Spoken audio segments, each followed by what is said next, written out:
Hello everyone, good morning to all of you. आइए आज हम लोग 1857 के विद्रोह को पढ़ रहे हैं।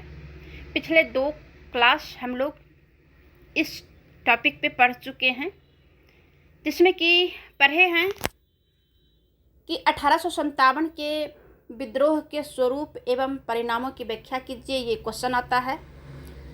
1857 के विद्रोह के स्वरूप एवं परिणामों की व्याख्या कीजिए, या 1857 की क्रांति का या क्रांति के कारणों का वर्णन कीजिए, या 1857 के क्रांति के स्वरूप की विवेचना कीजिए, संघर्ष की प्रकृति की विवेचना कीजिए, इसके प्रभावों को इंगित कीजिए।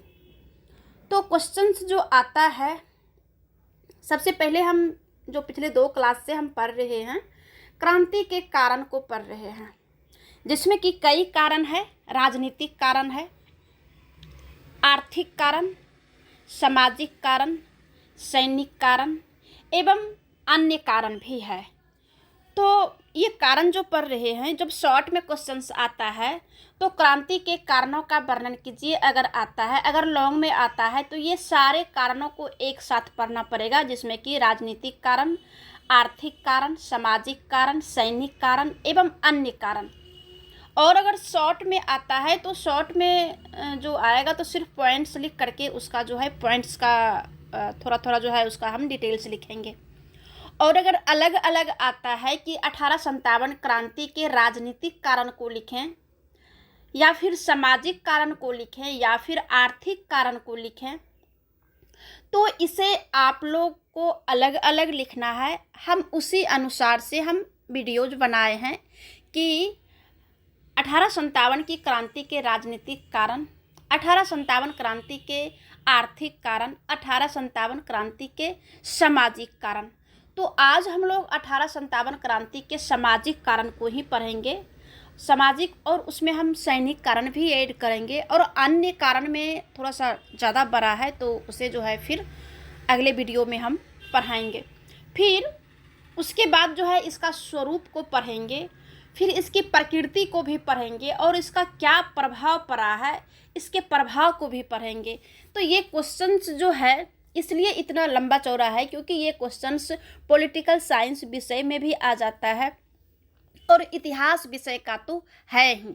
बेसिकली हम पॉलिटिकल साइंस विषय को ही हम पढ़ा रहे हैं, और बाद में जो है हम इतिहास को पढ़ाएंगे। पहले जितना भी पॉलिटिकल साइंस में जो मेन जो क्वेश्चंस हमेशा जो आता है इंटर लेवल का, इंटर में 11th में जो क्वेश्चन आता है हम उसे भी पढ़ा चुके हैं। इंटर में 11th में 2 बुक आता है, बुक 1 और बुक 2। तो 1 और 2 दोनों बुक को पढ़ा दिए हैं। और फिर 12 में भी 2 बुक आता है, 12 का 1 बुक हम पढ़ा चुके हैं। पूरा जितना भी इसमें टॉपिक आता है वो हमने सारा पढ़ा दिया है। फिर ग्रेजुएशन में जितना ग्रेजुएशन में पार्ट 1 का भी 2 बुक आता है, 2 पेपर रहता है, पेपर 1 पेपर 2। उस दोनों पेपर से पढ़ा रहे हैं। पार्ट 2 में 2 पेपर रहता है, पेपर 3 और पेपर 4। उस 3 और 4 से भी चैप्टर वाइज हम पढ़ा रहे हैं। और फिर पार्ट 3 में 4 पेपर्स आता है, उस चारों पेपर से टॉपिक को ले करके जो है हम पढ़ा रहे हैं। तो और फिर एमए लेवल का जितने भी क्वेश्चंस आता है, एमए में तो लगभग 26-27 सब्जेक्ट आ जाता है। तो उन 27 सब्जेक्ट है, उन सारे सब्जेक्ट में जो भी चैप्टर्स है हम उस चैप्टर्स का नाम ले करके जो है नाम लिख करके हम पढ़ा रहे हैं। तो आप लोगों को जिस क्लास का ज़रूरत होगा उस क्लास को आप सर्च करके आप नोट्स जो है वहाँ से बना सकते हैं। उस नोट्स को हम समझा करके, कोई भी टॉपिक को हम उठाए हैं तो उसको समझा करके उसका जो है हम नोट्स को डाले हैं। तो अगर आप पॉलिटिकल साइंस विषय के स्टूडेंट हैं तो आपको इस चैनल से कहीं भी जो है बाहर पढ़ने की ज़रूरत नहीं पड़ेगी। और अगर आपके पास टाइम है, इच्छा है तो पढ़ सकते हैं, कोई बात नहीं है, कोई बंधन नहीं है, क्योंकि नॉलेज बढ़ाने के लिए आप कहीं से भी जो है कुछ भी पढ़ सकते हैं। लेकिन यहाँ जो है सारा चैप्टर वाइज जो है हम यहाँ पे ऐड किए हैं। तो चलिए आज हम पढ़ते हैं 1857 क्रांति के सामाजिक कारण को पढ़ते हैं, जिसमें कि हम लोग आर्थिक कारण जो है हम लोग पढ़ चुके हैं। आज जो है हम सामाजिक कारण को यहाँ से जो है स्टार्ट करते हैं।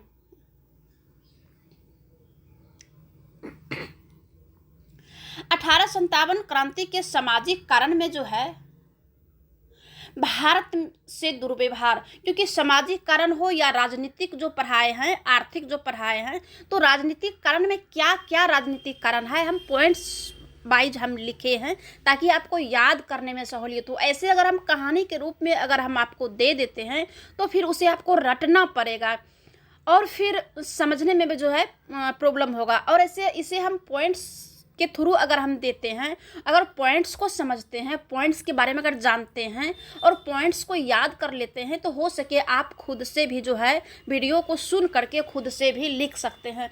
इसीलिए हम सामाजिक कारण में भी हम पॉइंट्स को बनाए हैं, पॉइंट्स के आधार पर जो है हम बता रहे हैं। पहला जो इसका पॉइंट्स है वो है भारतीयों से दुर्व्यवहार। ये सामाजिक कारण में जो है ये सामाजिक कारण रहा और इसका जो पहला पॉइंट है भारतीयों से दुर्व्यवहार। अब अगर ये पॉइंट्स अगर आपके मन में आता है या आपके दिमाग में है कि भारतीयों से दुर्व्यवहार, तो ये अगर आप थोड़ा मोड़ा भी अगर पढ़े हैं, हिस्ट्री पढ़े हैं या फिर पॉलिटिकल साइंस पढ़े हैं तो ज़रूर दिमाग में आता होगा या फिर मन में बैठा होगा, या फिर अपने जो पूर्वजों से, दादा है, पिताजी है या फिर दादी जी हैं, जो भी हैं आपके जो एल्डर्स हैं, ज़रूर सुने होंगे कि अंग्रेज़ों ने भारतीयों के ऊपर क्या दुर्व्यवहार कर रहा था, क्या दुर्व्यवहार किया था। अगर जो कुछ भी सुने हैं तो आप इसे अपने मन से भी लिख सकते हैं। हम उसी अनुसार से पॉइंट्स बनाए हैं और सिद्धांत के रूप में जो है आप देख लीजिए कि क्या दुर्व्यवहार करता था। अगर नहीं सुने हैं तो आप यहाँ पे सुन सकते हैं कि अंग्रेजों की रंग भेद की नीति के कारण भारतवासियों में तीव्र असंतोष था। पहला जो था दुर्व्यवहार वो रंग भेद, क्योंकि अंग्रेज लोग जो है गोरे गोरे होते थे और हमारे यहाँ जो लोग थे भारतवासियों जो है वो मिला जुला सारे लोग थे, तो वो रंग भेद को लेकर के जो है दुर्व्यवहार करता था, जिससे कि भारतीयों के मन में जो है गुस्सा था। अंग्रेज भारतीयों को तुच्छ एवं हीन मानते थे, उन्हें पूर्ण रूप से जो है घृणा की दृष्टि से देखते थे। प्रथम श्रेणी के रेल के डिब्बों में भारतीय अंग्रेजों के साथ यात्रा नहीं कर सकते थे। यूरोपीय होटलों और क्लबों में भी लिखा होता था कुत्तों और भारतीयों के लिए प्रवेश वर्जित है। आप सोच सकते हैं कि अंग्रेजों ने किस प्रकार से भारतीयों के ऊपर दुर्व्यवहार करता था कि कुत्तों और भारतीयों के लिए जो है प्रवेश वर्जित है। क्या भारतीय लोग कुत्ते से भी बदतर थे? क्या भारतीय कुत्ते के बराबर था? सोच सकते हैं। किसी अंग्रेज के बाजार से गुजरने पर प्रत्येक भारतीयों को खड़े होकर उसका सलाम करना पड़ता था और ऐसा ना करने पर उसे दंड दिया जाता था। समझ लिए। दूसरा पॉइंट्स है रूढ़िवादी भारतीयों पर असंतोष। जो रूढ़िवादी भारतीय था उसके ऊपर असंतोष था। दूसरा जो पॉइंट्स है रूढ़िवादी भारतीयों में असंतोष। अंग्रेजों ने कन्यावध, सती प्रथा, बाल विवाह आदि को बंद करने के लिए कानून बनाए तथा उन्हें अवैध घोषित कर दिया। इससे रूढ़िवादी भारतीयों में असंतोष उत्पन्न हुआ, क्योंकि वे अपने परंपरागत सामाजिक नियमों में अंग्रेजों का हस्तक्षेप सहन करने को तैयार नहीं थे। भारतीयों का विचार था कि अंग्रेज सामाजिक नियमों में हस्तक्षेप करके भारतीय धर्म तथा संस्कृति को नष्ट करना चाहता है। जब लॉर्ड डलहौजी ने भारत में रेल, डाक, तार आदि की व्यवस्था की तब भी भारतीयों में असंतोष उत्पन्न हुआ, क्योंकि उनका विश्वास था कि अंग्रेज भारतीय सभ्यता और संस्कृति को नष्ट करके भारतीयों पर पाश्चात्य सभ्यता एवं संस्कृति को थोपना चाहता है। देखिए बच्चों, कुछ मामला ऐसा है जो काम किया वो भारतीयों के लिए कुछ मामले में अच्छा था, और मतलब ऐसा नहीं है कि 100 में 100% जो है भारतीयों के लिए बुरा ही था। जब भारत के ऊपर जब गुलाम किया तो ये तो पूर्णतः बुरा है। लेकिन भारत जिस प्रकार से अशिक्षित होने के कारण संस्कृति सभ्यता के बोझ तले जो दबे हुए थे, शिक्षा का अभाव के कारण जो बाल विवाह था, सती प्रथा था और फिर कन्या वध था, तो ये सब मेरे ख्याल से, मेरे विचार से अगर अंग्रेज़ों ने कुछ किया, इसका अगर कानून बनाया, तो ये मेरे विचार से पर्सनली ठीक है। लेकिन भारतीयों के ऊपर जब दुर्व्यवहार किया तो वो असहनीय है, उसे जो है कोई भी व्यक्ति सहन नहीं कर सकता है। जैसे अंग्रेजी शिक्षा का जो प्रचार प्रसार हुआ कुछ हद तक जो है उसी का देन है, या फिर जो पश्चात्य या फिर अपने देश का कुछ यहाँ जो जैसे कि डाक तार या फिर बहुत प्रकार के जो न्यायालय खोला या फिर जो भी चीज़ वहाँ का एडॉप्ट किया भारत में, तो कुछ ठीक है, लेकिन पूर्णतः जो है गलत ही है। क्योंकि अगर हम आज़ाद रहते तो ये ज़रूर था कि लोगों में शिक्षित होने की, जैसे कि कुछ लोग ही उस समय पढ़ाई कर रहे थे। तो जैसे कि आप देख लीजिए कि अंबेडकर जी थे, अंबेडकर जी महार जाति से आते थे, तो उनके ऊपर कैसा दुर्व्यवहार किया जाता था अपने ही देशों के लोगों ने। तो ये सब चीज़ खत्म जो है अंग्रेज़ों ने किया, और फिर धीरे धीरे शिक्षा का विकास अगर होता तो ज़रूर ये पौराणिक जो परंपरागत प्रथाएं थी वो ख़त्म होती। लेकिन अंग्रेज़ों ने जो तुरंत में ये चीज़ ख़त्म किया, सती प्रथा, बाल विवाह, कन्या वध, मतलब जो भी अनर्गल जो अभी असहनीय है, महिलाएं के लिए असहनीय था, बच्चों के लिए असहनीय था, उस काम को अगर किया है तो थोड़ा मोड़ा ठीक ठाक है। लेकिन पूर्णतः जो है हम नहीं कर सकते हैं, पूर्णतः जो है गलत ही कहिए, क्योंकि गुलाम कोई भी देश को पसंद नहीं है। चौथा जो पॉइंट्स है वो है भारतीय संस्कृति का उपहास। वो जो है भारतीय संस्कृति का उपहास किया। अंग्रेजों को पाश्चात्य सभ्यता तथा संस्कृति पर बड़ा गर्व था। वे भारतीय सभ्यता एवं संस्कृति को जो है घृणा की दृष्टि से देखते थे। वे राम और मोहम्मद को खुलेआम गालियां देते थे। वे मूर्ति पूजा का उपहास करते थे। भारतीयों के रीति रिवाजों को निकृष्ट बताया जाता था। इस कारण भी भारतीयों में तीव्र असंतोष व्याप्त था। पांचवा जो पॉइंट है पाश्चात्य शिक्षा प्रणाली। अंग्रेजों ने जो है भारत में पाश्चात्य जो है शिक्षा प्रणाली शुरू की, जिससे हिंदू एवं मुसलमान दोनों ही असंतुष्ट थे। भारतीयों ने यह समझा कि अंग्रेज पाश्चात्य शिक्षा प्रणाली के मध्य से उन्हें ईसाई बनाने का प्रयत्न कर रहे थे। अतः पाश्चात्य रक्षा प्रणाली या शिक्षा प्रणाली का जो है उन्होंने विरोध किया। यहाँ पे शिक्षा होगा, गलती से जो है रक्षा लिखा गया है। अतः पाश्चात्य शिक्षा प्रणाली का जो है विरोध किया। तो ये सामाजिक कारण का जो है पॉइंट्स हमने बताया। भारतीयों से दुर्व्यवहार पहला, दूसरा है रूढ़िवादी भारतीयों में असंतोष, ठीक है। तीसरा जो है भारतीय संस्कृति का विचार था सामाजिक नियमों में हस्तक्षेप। ये यहाँ पे नंबर जो है भूल गए हैं, यहाँ पे 3 नंबर दीजिएगा बच्चों। और सामाजिक नियमों में हस्तक्षेप जो है यहाँ पे 3 नंबर दीजिएगा। चौथा जो है भारतीय संस्कृति का उपहास। 5वां जो है पाश्चात्य शिक्षा प्रणाली। आगे है जो है अगला जो पॉइंट्स है कारण में, वो है धार्मिक कारण।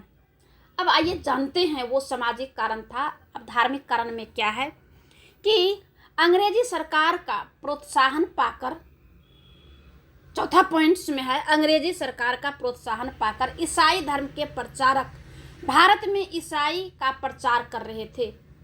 ईसाई धर्म प्रचारक दबाव तथा प्रलोभन के द्वारा भारतीयों को ईसाई का प्रयास करने लगे। बेरोजगारों, अकाल पीड़ितों, बंदियों, विधवाओं, अनाथों आदि को बलपूर्वक ईसाई बना लिया जाता था। अन्य लोगों को विभिन्न प्रकार के प्रलोभन दिए जाते थे। मिशनरी स्कूलों में ईसाई धर्म की शिक्षा दी जाती थी। ईसाई धर्म प्रचारक बड़े उदंड होते थे तथा वे हिंदुओं के अवतारों और पैगंबरों को खुलेआम गालियां देते थे।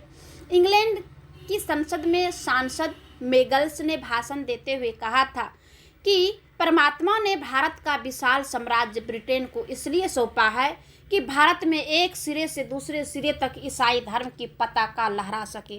ये थोड़ा सा कंट्रोवर्सी वाली बात है, जो कि ये भारतीयों के लिए अच्छा नहीं है। अब आइए हम सैनिक कारण के बारे में जानते हैं कि क्या सैनिक कारण था भारतीय विद्रोह का।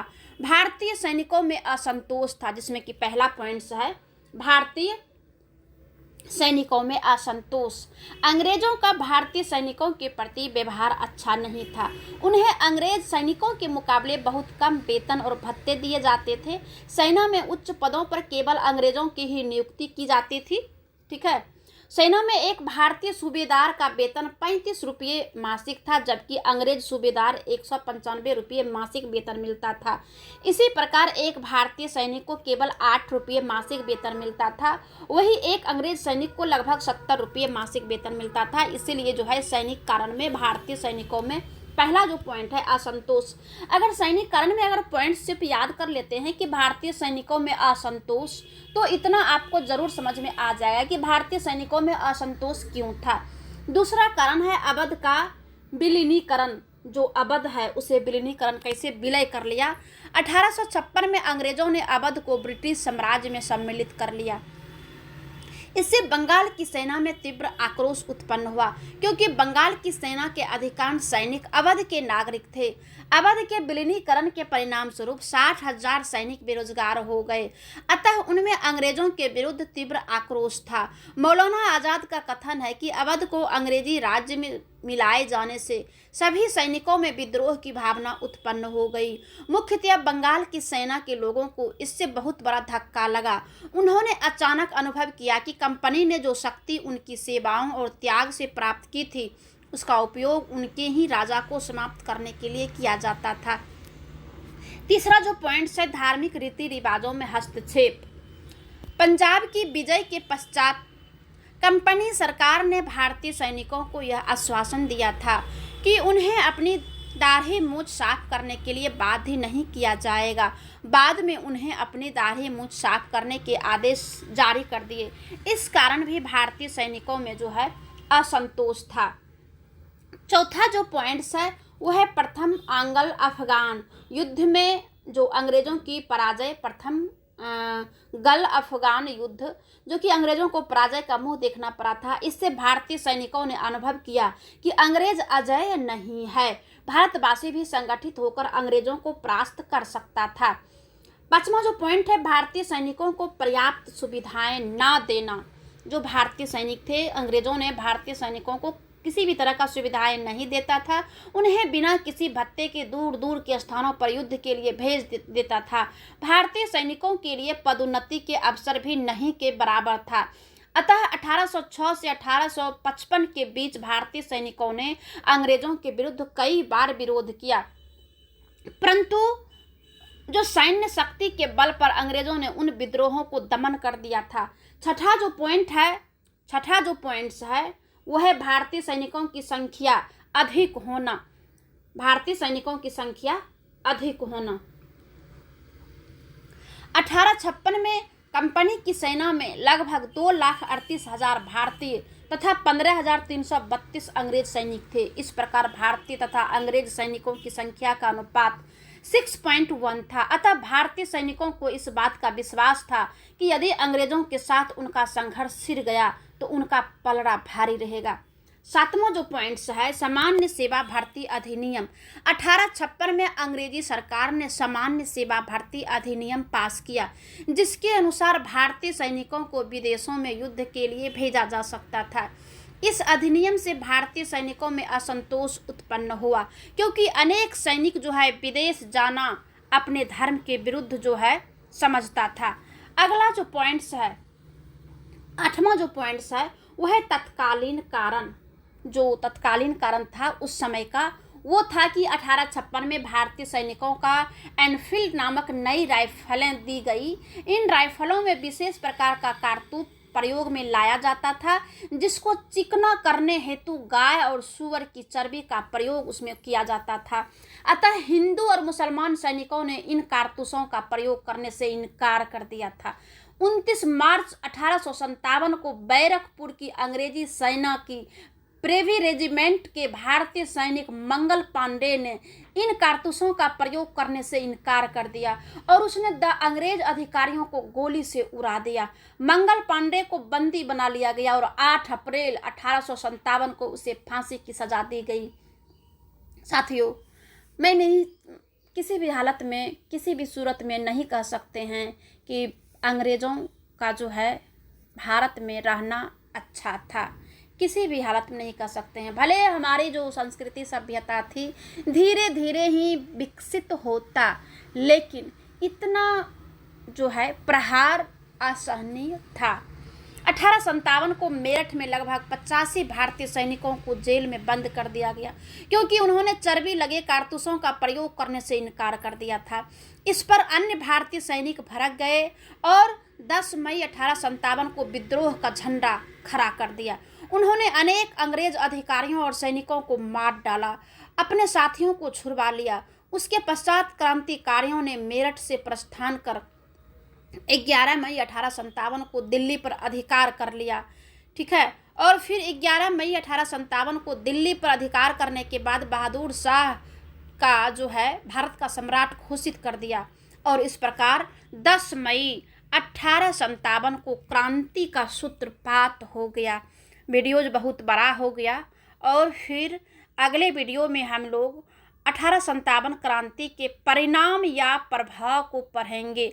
इसमें जो भी हमसे पढ़ाने में अगर मिस्टेक हो गया होगा, बोलने में मिस्टेक हो गया होगा, क्योंकि ये अंग्रेज और भारतीयों के बीच का विषय है, तो उस बातों के लिए हम क्षमा चाहते हैं। अगर हमने कहीं भी अगर अंग्रेज़ों का जो है हमने अगर सपोर्ट अगर कर दिया होगा, उसके लिए भी हम क्षमा चाहते हैं। और आप इस वीडियो को पढ़ेंगे भी, शेयर भी करेंगे, लाइक और कमेंट ज़रूर करेंगे। धन्यवाद।